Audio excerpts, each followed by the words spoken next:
आगे चलते हैं। अगला जो टॉपिक दे रखा है वो है क्रोजन।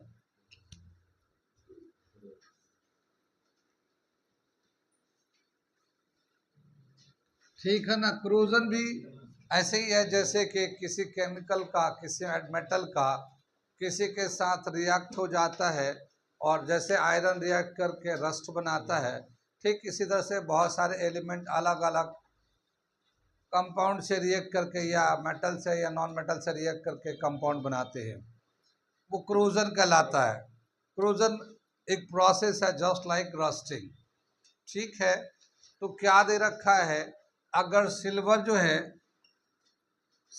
है ब्लैक कलर में कन्वर्ट हो जाता है, ब्लैक कलर में कन्वर्ट हो जाता है सिल्वर, जब ये रिएक्ट करता है सल्फाइड से,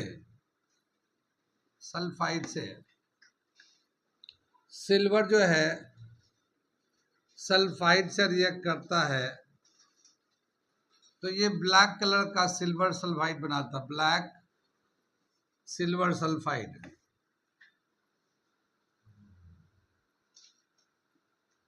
सिल्वर सल्फाइड बना लेता है। क्या मतलब, ये जो सल्फाइड सल्फर होता है एयर में, तो सिल्वर जो है, सिल्वर का अपना जो फ्रेशली प्रिपेयर्ड होता है या नया जो बना होता है उसका अपना फ्रेश कलर होता है। लेकिन जब थोड़ी देर तक अगर इसको छोड़ देते हैं दिनों तक, तो एयर से जो सल्फर है उससे और मॉइस्चर है उससे रिएक्ट करके ये सिल्वर जो है ना सल्फाइड से रिएक्ट करके फिर ये ब्लैक कलर का सिल्वर सल्फाइड बन जाता है। यानी सिल्वर का कलर ब्लैक क्यों हो जाता है, क्योंकि एयर से वो सल्फर से रिएक्ट करता है, तो ये ब्लैक कलर का हो जाता है। ये इसका सिल्वर का क्रोजन कहलाता है। ऐसे ही कॉपर का दे रखा है। कॉपर भी अगर एयर में कुछ दिन तक छोड़ दिया जाए, नया फ्रेश बना हुआ कॉपर है, अगर एयर में छोड़ दिया है तो एयर से ऑक्सीजन लेता है, मॉइस्चर लेता है, और वो कार्बोनेट बन जाता है, कार्बोनेट। ठीक है। और इस तरह से कॉपर कार्बोनेट बना लेता है, और इसका जो कलर हो जाता है कॉपर कार्बोनेट का, ये ग्रीन कलर का हो जाता है। कौन सा कलर, ग्रीन कलर। वैसे कॉपर जो है जो ब्राउन कलर का होता है, जो बिल्कुल फ्रेश बना होगा वो ब्राउन कलर का होता है। ठीक है। लेकिन यही कार्बोनेट एयर से ऑक्सीजन है, मॉइस्चर है, उससे लेकर जब रिएक्ट करता है तो कॉपर कार्बोनेट बना लेता है, ग्रीन कलर का हो जाता है। तो ये जो है ना कलर चेंज होता है। ऐसे हम लोग देखते हैं आयरन है, आयरन जो है वो मॉइस्चर एयर से रिएक्ट करता है, एयर एंड मॉइस्चर से रिएक्ट करके, ठीक है, ये ब्राउन कलर का रस्ट बना लेता है, रस्ट, ये ब्राउन कलर का हो जाता है। ठीक है ना। तो ये क्रोजन का दे रखा है। क्रोजन में क्या होता है, जो मेटल होते हैं वो एटमॉस्फेयर के ऑक्सीजन या जो भी चीज़ से रिएक्ट करता है, मॉइस्चर से रिएक्ट करते हैं, उनका कलर बदलता है। तो इसमें याद रखना है कि सिल्वर जो है ना ब्लैक कलर कब होता है, जब वो सल्फाइड से रिएक्ट करता है, सल्फर प्लस मॉइस्चर मिला के रिएक्ट करता है तो सिल्वर सल्फाइड बना लेता है, ब्लैक कलर हो जाता है। कॉपर जो है ब्राउन कलर का होता है वैसे, मगर एटमॉस्फेयर में छोड़ेंगे कुछ दिन तक या फिर वाटर के साथ तो ये कॉपर कार्बोनेट बना लेता है, इसका ग्रीन कलर हो जाता है। ऐसी आयरन है, एयर में छोड़ते हैं, मॉइस्चर मिलता है तो उससे वो रस्ट बना लेता है। इसी को हम लोग क्रोजन कहते हैं। क्रोजन का एडवांटेज तो नहीं है, डिसएडवांटेज ज़्यादा है। वो क्या है कि जैसे ये रस्ट बनता है तो इससे आयरन के जो स्ट्रेंथ है वो कम होने लगता है। फिर रस्ट बन बन के वो पाउडर बनता है जैसे, तो वो पाउडर को हटाएंगे तो वो बहुत ही कमज़ोर हो जाता है। ठीक है। पुल बनाए गए हैं, वो लोहे के पुल ज़्यादातर हैं, आयरन है, आयरन के बने हुए हैं। और जितने भी ब्रिज देखेंगे आयरन के बने हुए सब अंग्रेज़ों के ज़माने के हैं। ठीक है, सब अंग्रेज़ों ने बनाए हैं। ठीक, 1947 से पहले का है सब। तो उसमें बड़े बड़े बस चलते हैं, ट्रक चलते हैं, ट्रेनें चलती है। बहुत जगह ऐसे है, आप जगह स्टेट वाइज चलोगे, यूपी बिहार में जाओगे ट्रेन से तो बहुत सा नदियों पे बने हुए उस पर ट्रेनें चलते, दिख दिख दिख दिख दिख दिख ट्रेनें क्रॉस करती है। इतना ट्रेन का लोड वो जो ब्रिज बर्दाश्त करता है उस वक्त का बना हुआ है। लेकिन क्या है, क्या वो लोहे भी अच्छे हैं और उनकी कोटिंग वगैरह ऐसी है कि वो रस्टिंग कम होते हैं। ठीक है। अगर उस पर रस्टिंग आज के डेट में लगाया जाए, लोहे लगाएंगे, तो एक तो लोहे की क्वालिटी ख़राब होती है, फिर उस पर रस्टिंग फास्ट होता है, और रस्टिंग फास्ट होने के बाद वो लोहा वीक हो जाएगा, और कुछ ही दिनों में वो ब्रिज नाले में, वो नदी में गिर जाएगा ट्रेन समेत। कितनी बार में तो आदमी समेत वो सब चला जाएगा। लेकिन आज भी ब्रिटिश के बने हुए ब्रिजेस चल रहे हैं। जैसे हमारे यहाँ कलकत्ते में जाएंगे तो हावड़ा ब्रिज है, और आज से है वो आज से जमाने हो गए, और वो उसकी एक आइडेंटिटी थी। तब मतलब माना जाता था कि हावड़ा ब्रिज लोहे पे बना हुआ, नदी के बीच में एक भी पुल नहीं है, नदी के इस किनारे पे और नदी के उस किनारे पे ऐसे पूरा एक आर्क लाइक बना हुआ है। नीच में बीच में कोई पुल ही नहीं है, यानी पिलर नहीं है, ऐसे सपोर्ट नहीं है, बीच में कोई सपोर्ट नहीं है। ठीक है, हावड़ा ब्रिज के नीचे, ठीक है, वो आर्क लाइक स्ट्रक्चर ऐसे बना हुआ है। ठीक, अब पहले तो उसके नीचे से छोटे शिप्स भी निकल जाते हैं आराम से। ठीक है, खुलता नहीं है वो लंदन का थेम्स ब्रिज खुलता है, इंडिया वाला नहीं खुलता। हाँ, तो वो जो है हावड़ा, लेकिन ये इतना ऊंचा बनाया है कि वो इसके नीचे बड़े बड़े शिप्स निकल जाते हैं आराम से, कितनी भाषण में। और कोई सबसे बड़ी बात है, पिलर बीच में है ही नहीं, पिलर है ही नहीं उस कोने पे और इस कोने पे, बस नदी के उस किनारे पे उसका जॉइंट है, और नदी के उस तरफ जॉइंट्स है। ठीक, तो पहले का अच्छा है, अभी भी लोग अच्छा काम कर रहे हैं, ऐसी कोई बात नहीं है। लेकिन क्या कि जो मटेरियल होता है उसकी वजह से, क्वालिटी की वजह से उसका लाइफ होता है। उस वक्त का वो बना हुआ अभी भी चल रहा, दिन भर यूज में है, दिन भर उधर से इधर, इधर से इधर गाड़ी बस ट्रक कर। आगे क्या दे रखा है, अगला जो टॉपिक दे रखा है कि क्रूजन जो है बेसिकली नुकसान उससे बहुत होता है, मेटल की स्ट्रेंथ खत्म हो जाते हैं, तो क्रूजन से बचाना चाहिए। तो प्रोटेक्शन फ्रॉम क्रूजन क्या होता है, अगला जो हेडिंग दे रखा है वो है प्रोटेक्शन फ्रॉम क्रूजन, प्रिवेंशन फ्रॉम क्रूजन, अगला टॉपिक का। ठीक है, अगला टॉपिक दे रखा प्रिवेंशन फ्रॉम क्रूजन, क्रूजन से बचाना है, कैसे बचाएंगे, बहुत सारे मेथड दे रखा, मेथड फॉर प्रिवेंशन। क्या दे रखा है, किसी भी मेटल को अगर क्रोजन से बचाना हो, मेथड फॉर प्रिवेंशन कर रहे हैं, कैसे कैसे हम लोग रस्टिंग से बचाएंगे। तो एक दे रखा ऑयलिंग कर देते हैं, ठीक है ना, ऑयलिंग मेथड है। दूसरा दे रखा पेंटिंग है, ठीक है, पेंटिंग है। तीसरा दे रखा है ग्रीसिंग है। ये दे रखा है गैल्वेनाइजेशन। पांचवा दे रखा है एनोडाइजिंग। छठा दे रखा है ये एलवाई मेकिंग कर लेते हैं, एलवाई मेकिंग। ये सब तरीके दे रखे हैं, इससे हम लोग रस्टिंग से बचाते हैं, क्रोजन से बचाते हैं। ठीक है, इसमें जो मेन मेथड है हमारा, एक है गैल्वेनाइजेशन, एनोडाइजिंग भी एक हम लोग एक जगह दे रखा, मैं इसको भी थोड़ा बता दूंगा, एलवाई। तो जो सबसे जो डिस्कस किया गया सबसे पहले वो है गैल्वेनाइजेशन मेथड, कैसे इसे प्रोटेक्ट करते हैं। मिटा दे इसे, अब देखते हैं गैल्वेनाइजेशन। ठीक है, ये आमतौर पे इसको यूज करते हैं steel and iron are protected by galvanization. ठीक है ना, कहती बात में आयरन का या स्टील को अगर प्रोटेक्ट करना चाहते हैं तो गैल्वेनाइज मेथड से करते हैं। क्या होता है ये, जैसे मान लो ये एक आयरन का पीस है, ये आयरन पीस है, और इसको अगर हम लोग प्रोटेक्ट करना चाहते हैं तो इसके ऊपर से एक कोटिंग कर देते हैं, जिंक की कोटिंग कर देते हैं। ठीक है, तो जिंक की कोटिंग कर देते हैं। जिंक कोटिंग कर देते हैं। इससे क्या होता है कि ये ऊपर में जैसे एक मेटल है उसके ऊपर जिंक आ जाता है।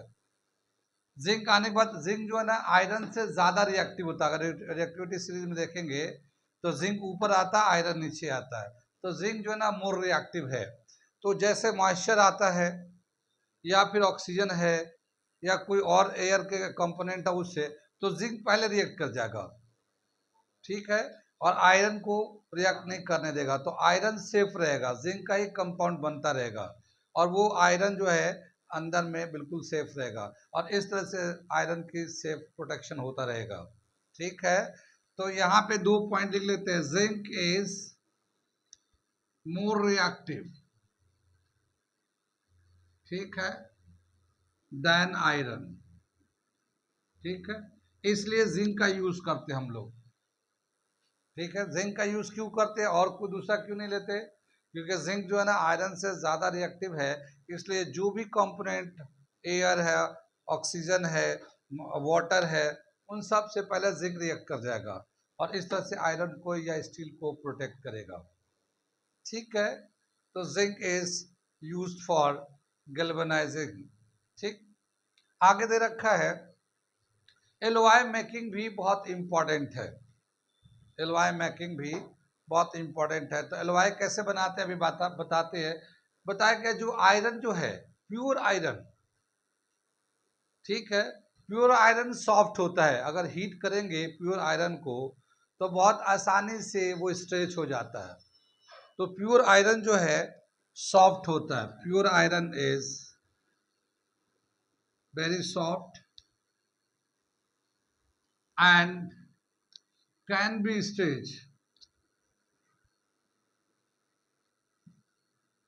stretched easily on heating, ठीक है। हीट करने पे ये जो है बहुत आसानी से स्ट्रेच कर सकते हैं। जैसे आयरन का मान लो एक रॉड है, आयरन रॉड है, ऐसा लग रहा है बहुत मजबूत है, लेकिन थोड़ा सा गर्म कर देंगे फिर खींचेंगे तो आयरन रॉड ऐसे, जैसे वो बच्चे खाते हैं ना चिलगम खा के ऐसे निकालते हैं, इस तरह से वो स्ट्रेच हो जाएगा बिल्कुल वो, ठीक है ना, आसानी से होने लगता है। तो प्योर आयरन भी स्ट्रांग नहीं है, तो उसको स्ट्रांग बनाने के लिए, ठीक है, ये आयरन छूट गया था, ये आयरन लिख दिया हमने। Pure iron is very soft and can be stretch easily on heating, heat करके आसानी से हम लोग स्ट्रेच कर सकते हैं। तो क्या करते हैं, आयरन को हार्ड कैसे बनाते हैं? पहले जो आयरन थे, आयरन के बहुत सारे टाइप्स पहले मेंशन किया था पहले कोर्स में। जैसे आयरन के टाइप देखा, wrought iron, cast iron, pig iron, ये सब आयरन के टाइप से पहले वाले एनसीईआरटी में। अब वो सब हटा लिए, अब खाली लिखा है कि आयरन सॉफ्ट होता है, हीट करेंगे स्ट्रेच हो जाएगा। अगर हार्ड करना है कि कैसे हार्ड करेंगे, तो बताया कि आयरन में हम लोग कार्बन को ऐड करते हैं। कार्बन कितना ऐड करेंगे वो दे रखा है 0.05%, कितना देख लो स्मॉल क्वांटिटी में, ठीक है। अगर आयरन में कार्बन को ऐड किया जाए कितना परसेंट, ये परसेंट याद रखना क्योंकि ये परसेंट पूछता रहता है। कौन सा ऐड करेंगे हार्ड करने के लिए, तो ये जो कार्बन प्लस आयरन होगा ना, ये आयरन तो होगा मगर ये हार्ड होगा, ठीक है, और इसके जो है स्ट्रेंथ बढ़ जाएगा, स्ट्रेंथ इंक्रीजेस, स्ट्रेंथ इंक्रीजेस। अब ये आसानी से स्ट्रेच नहीं होगा, ये हीट करके सोचेगा स्ट्रेच कर दे तो ये आसानी से स्ट्रेच नहीं होगा। ये हार्ड भी हो गया, इसका स्ट्रेंथ भी बढ़ जाता है। इतना परसेंट कार्बन को मिलाते हैं, तो ये कितना परसेंट है ये भी याद रखना, क्या मिलाते हैं ये भी याद रखना हार्ड करने के लिए। आगे दे रखा है ये एलॉय मेकिंग का भी दे रखा है। एलॉय बनाते हैं तो उससे भी हम लोग इसको प्रोटेक्ट कर सकते हैं। आगे देखते हैं हम लोग एलॉय का, आगे देखते हैं एलओआई बनाकर कैसे करते हैं, इसका स्ट्रेंथ बढ़ाते हैं। एलओआई देखते क्या होता है। एलओआई का डेफिनेशन लिखते हैं।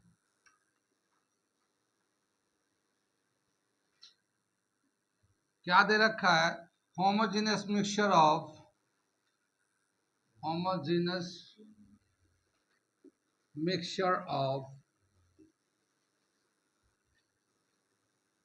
two or more metals or metal non-metal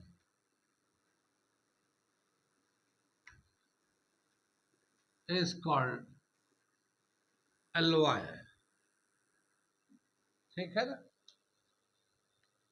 ये तो alloy का एक डेफिनेशन दे रखा है। क्या दे रखा है, ये आयरन को निकेल प्लस क्रोमियम से ऐड करते हैं तो ये स्टेनलेस स्टील हो जाता है।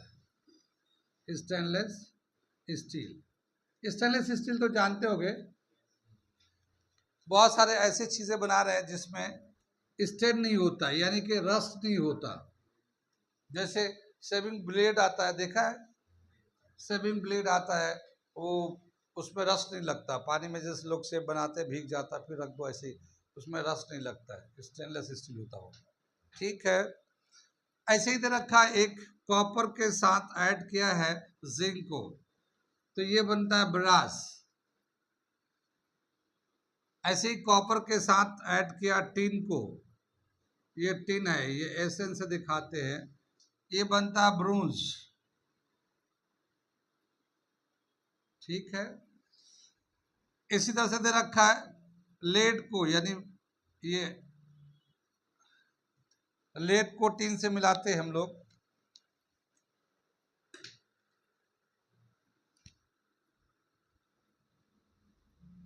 एस भी है, एसएन है, टिन, ये बनता है सोल्डर। कितनी बार सुनी, ये कुछ अलॉयज के नाम दे रहे, जैसे कॉपर को जिंक से मिलाएंगे कौन सा बनता है, ब्रास बनता है। कॉपर टिन के साथ मिलाएंगे तो क्या बनेगा, ब्रोंज बनेगा। लेड को टिन से मिलाएंगे तो सोल्डर बनता है, ये स्टेनलेस स्टील बनता है। कभी नाम दे देता है कि ब्रोंज ब्रास जो है किस चीज से मिलके बना हुआ, किसका, ठीक है ना, तो ये इसका कॉन्स्टिट्यूएंट का नाम बताना होता है। तो ये जो चार है बहुत इंपॉर्टेंट है। क्या बताया, जो एलॉयज होता है उसका मेल्टिंग पॉइंट कम हो जाता है, कंडक्टिविटी, इलेक्ट्रिक कंडक्टिविटी कम हो जाता है। तो ये भी पॉइंट याद रखना है, एलॉय हैज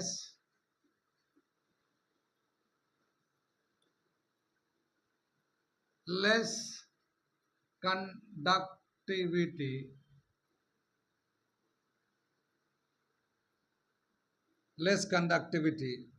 या यूं कह सकते हैं alloys, the conductivity of alloy, the conductivity of alloys decreases। ठीक है ना, कंडक्टिविटी एलॉय का डिक्रीज कर जाता है। साथ ही ये दे रखा है उसका मेल्टिंग एंड बॉइलिंग पॉइंट भी डिक्रीज कर जाता है। Melting point and boiling point of alloys decreases. ठीक है ना, जैसे क्या बताया कि यहाँ कॉपर एंड जिंक है, ब्रास है, तो ब्रास की जो कंडक्टिविटी है वो कम है, जबकि कॉपर की कंडक्टिविटी ज्यादा होता है। कॉपर के कंडक्टिविटी जो है ज्यादा होता है, और कॉपर एंड जिंक को मिला के बनाया ब्रास तो इसकी कंडक्टिविटी कम हो जाता है। देखा है हम लोग कॉपर वायर यूज होता है आजकल, जितने पहले गलियों में जो वायर होते हैं ना, कॉपर वायर यूज होता है कॉपर का, तो वो उतना इम्पोर्टेंट होता है कि हमारा ट्रांसमिशन, इलेक्ट्रिसिटी ट्रांसमिशन में यूज होता है कॉपर। लेकिन जब ब्रास बना लेते हैं तो ब्रास का यूज नहीं होता है कंडक्टिविटी के लिए। कितनी बात समझे। शोल्डर नाम सुना है, शोल्डर, ठीक है, जब भी कभी कोई पार्ट्स को जोड़ना होता है, जैसे आमतौर पे कंप्यूटर का मदरबोर्ड देखा है, ठीक है ना, मदरबोर्ड से प्लेट होता है, तो उसमें क्या होता है कि उसमें कुछ तार वार तो जुड़ता नहीं है, उसमें खाली लाइन बने होते हैं। तो उनके दो पॉइंट्स को जोड़ने के लिए एक ऐसे स्टिक टाइप की होती है, उसको रखते हैं और करंट पास करेंगे ना तो वो इतना थोड़े से देर में मेल्ट हो जाएगा, पिघल जाता है और फिर पानी बन के वहाँ आ जाता है और फिर जल्दी से सूख के हार्ड भी हो जाता है वो। तो उसको सोल्डर बोलते हैं, वो उसको बोलते हैं सोल्डिंग। क्या बोलते हैं उसको? सोल्डिंग। तो सोल्डर जो यूज होता है वेल्डिंग के लिए, solder is use for welding. Solder is used for welding of electrical component, electrical component, ठीक है ना। इलेक्ट्रिकल कंपोनेंट जैसे वायर वगैरह को कभी जोड़ना हो तो उसके लिए हम लोग सोल्डर यूज करते हैं। कितनी बात समझ में? इवन क्या बताया, जो गोल्ड होता है, गोल्ड, तो हम लोग गोल्ड में कैरेट चलता है, कैरेट 24 कैरेट गोल्ड है। तो 24 कैरेट गोल्ड जो होता है ना, वैसे वो तो प्योर होता है मगर बहुत ही बेकार होता है, वो यूज के लायक नहीं है क्योंकि वो बहुत ही सॉफ्ट होता है, बहुत ही सॉफ्ट होता है। तो उसको हार्ड बनाने के लिए उसको 24 कैरेट की 24 कैरेट की जगह पे 22 कैरेट कर देते हैं और 2 कैरेट जो है ना उसमें इम्प्योरिटीज मिलाते हैं।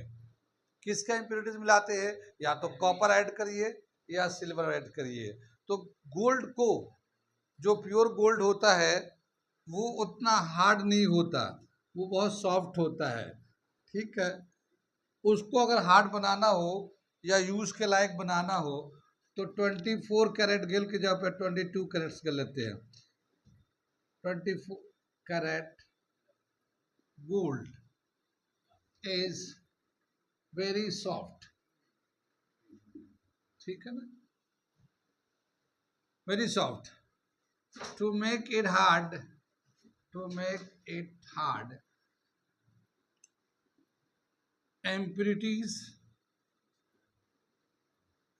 impurities of सिल्वर और कॉपर, सिल्वर और कॉपर इज एडेड, यानी या तो सिल्वर ऐड कर देते हैं या कॉपर ऐड कर देते हैं और फिर कितना कैरेट ऐड करते हैं वो हम लिख रहे हैं इसको। आज जो हम लोग गोल्ड यूज होता है, अब जैसे अभी आजकल यूज में है हम लोग के, तो वो होता है present gold composition is 24 carat gold है ये, प्लस 2 कैरेट कॉपर ले लो और सिल्वर ले लो, किसी का भी मिला सकते इसमें, या तो कॉपर ऐड कर दो 2 कैरेट या गोल्ड ऐड कर दो और इस तरह से ये सिल्वर जो है ना हार्ड हो जाता है, स्ट्रॉन्ग हो जाता है, ठीक है। और मेलिएबल भी हो जाता है, डक्टाइल भी हो जाता है। कितनी बात सुन में आई? आसानी से उसको वायर बना लो, शीट बना लो। लेकिन अगर प्योर होगा तो वो ऐसा उतना हार्ड नहीं होता है। ये जो पार्ट चल रहा है अभी, ये बहुत ही इंपॉर्टेंट है, बहुत ही कॉमन है, अक्सर सवाल आते रहते हैं एलवाइस से, एलवाइस के कॉम्पोजिशन से, उस